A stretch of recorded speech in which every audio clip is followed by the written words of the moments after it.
10 વર્ષ પછી આખરે પાટીદારોને રાહત મળશે। જે હા, પાટીદાર આંદોલન અંગે થયેલા કેસોના મહત્વપૂર્ણ સમાચાર।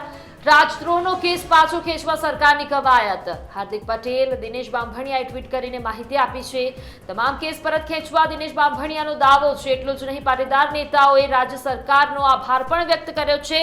હાલાકી રાજ્ય સરકાર દ્વારા હજી સુધી કોઈ પણ પ્રકારની સત્તાવાર જાહેરાત કરવામાં આવી નથી। જ્યારે પણ પાટીદાર આંદોલન થયું ત્યારે પાટીદાર યુવાનો પણ 307 જેટલી કલમો લગાવવામાં આવી હતી અને કેસ દાખલ કરવામાં આવ્યો હતો। અમદાવાદ, ગાંધીનગર, મહેસાણા, સુરતમાં અલગ અલગ 14 જેટલા કેસો આ પાટીદાર યુવાનો પણ નોંધાયા હતા। યુવાનો પર લાગેલા ગંભીર રાજદ્રોહના કેસ સરકારે પાછા લીધા એવું હાર્દિક પટેલે કહ્યું છે। હું સમાજવાદી ગુજરાતની ભાજપ સરકારનો આભાર વ્યક્ત કરું છું તેવું પણ હાર્દિક દ્વારા કહેવામાં આવ્યું છે। આ સાથે હાર્દિકે ટ્વીટ કરીને પીએમ નરેન્દ્ર મોદી, અમિત શાહ અને સીએમ ભૂપેન્દ્ર પટેલનો આભાર પણ વ્યક્ત કર્યો છે।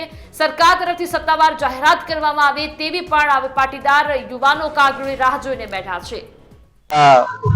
પાટીદાર સમાજના સમૂહ લગ્નમાં હાજરી આપી છે અને આજે ખૂબ સારો દિવસ એ પણ છે કે માનનીય ભૂપેન્દ્રભાઈની સરકારે જે આંદોલન દરમિયાન રાજદ્રોહ સહિતના જે કેસો હતા એવા 14 કેસો પાછા ખેંચવાનો હાલ નિર્ણય કર્યો છે।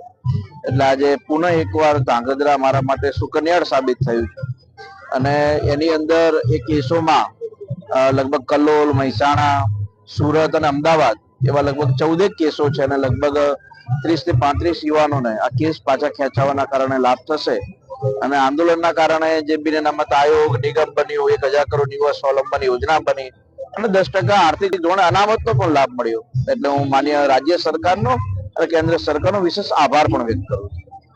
ભૂતકાળના 2-3 સીએમ હતા, એમને અને એમના મંત્રીઓ જોડે જ્યારે પણ મિટિંગ થઈ તો પાટીદાર સમાજના કેસો પરત ખેંચવાનો અમારો મુખ્ય મુદ્દો હતો। તો આજે આનંદની વાત છે કે ભાઈ પાટીદાર સમાજના જે કેસો પરત ખેંચવાની વાત છે એ પાટીદાર સમાજના યુવાનોની આજે જીત છે। કારણ કે આ કોઈ વ્યક્તિગત લડાઈ નથી, સમાજ માટેની લડાઈ હતી। એટલે જે પણ કેસો પરત ખેંચવામાં આવ્યા હોય એ પાટીદાર સમાજ માટે બહુ સારી વાત છે।